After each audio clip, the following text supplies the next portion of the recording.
UFC light heavyweight king Jon Jones hasn't officially committed to a move to heavyweight, but he has hinted strongly that he'd be willing to do so for the right price and the right opponent. Even a mere mention of that potential bombshell move is a roadblock for heavyweight phenom Francis Ngannou, who has rightfully staked his claim as the top contender after delivering consecutive first-round knockouts over Junior Dos Santos and Cain Velasquez. The latter is undoubtedly the most jaw-dropping takeaway from the weekend's UFC on ESPN3 festivities, along with UFC President Dana White's lukewarm response after witnessing Ngannou's ham-sized fists dribble off Dos Santos' skull. Stipe Miocic and UFC heavyweight champion Daniel Cormier has to play out, White said, per MMA Junkie. Who wins, how they come out of that fight, what does Cormier want to do next if he wins? There's a lot of things that play into what's next.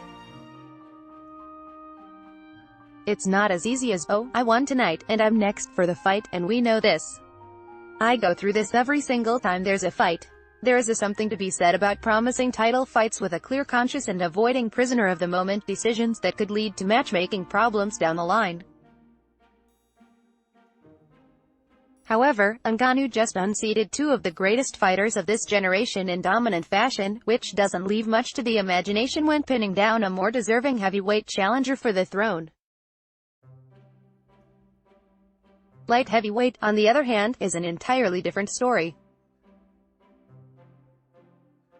That's where arguably the greatest fighter to ever step foot inside the octagon resides. The only man to ever defeat Cormier twice, turned what was once perceived as the UFC's deepest weight class into a pillar of ashes faster than Daenerys Targaryen could say Dracarys. Jon Jones is the only long-shot contender that would give White cause for pause in denying a terrifying heavyweight like Francis Ngannou a title shot, and if Cormier somehow gets past Miocic a second time, he could be the reason DC sticks around for at least one more fight. Even after the outcome of the first two fights, there is something particularly scintillating about a trilogy taking place at heavyweight. That observation goes beyond the blockbuster-worthy drama and naughty things Jones and Cormier say to one another when they think the camera isn't rolling. No, there is a legitimate belief that somehow things would be different if Jones fights Cormier at walking around weight. There's still a lot of interest in me fighting Daniel Cormier for some reason, Jon Jones told ESPN's Brad Okamoto. I don't really know what it is. The first time I won by unanimous decision and the second time I won by knockout, so I don't know why people want to see us fight again so bad, but at heavyweight, I guess that would add a few different factors. So yeah, if that's the fight the world wants to see, I know one thing about the UFC, we give the fans what they want. So the UFC waits. Jon Jones still has to get past Thiago Santos on Saturday night at UFC 239, and Cormier still has to decide whether fighting or piña coladas are in his immediate future. That potentially leaves Ngannou caught between a rock and a hard place with no means of escape outside of two very distinct options. He could take another fight and risk losing his No. 1 contender's spot, or he could pull out a fold-out recliner, pop open a cold beverage and patiently wait for the third wave of Jones and Cormier drama to pass. Whether it's Jones, Cormier or even Miocic again, someone is going to have a major problem on their hands if they happen to stand in Ngannou's way. Throughout the UFC's inception, there have been countless comparisons to legendary knockout artist Mike Tyson.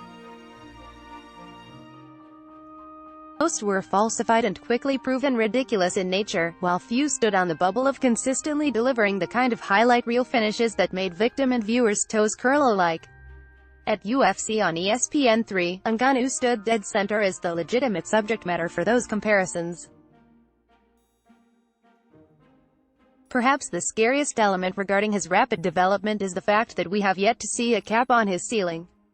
The impatient contender that swung himself into lassitude against Miocic isn't the same fighter that stopped Dos Santos, Velasquez and Curtis Blades in a combined 2 minutes and 21 seconds.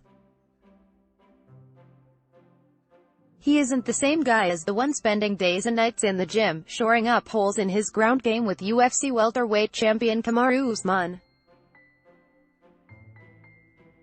A patient Francis Ngannou with a good takedown defense is a frightening problem to solve, even for a generational talent like Jon Jones.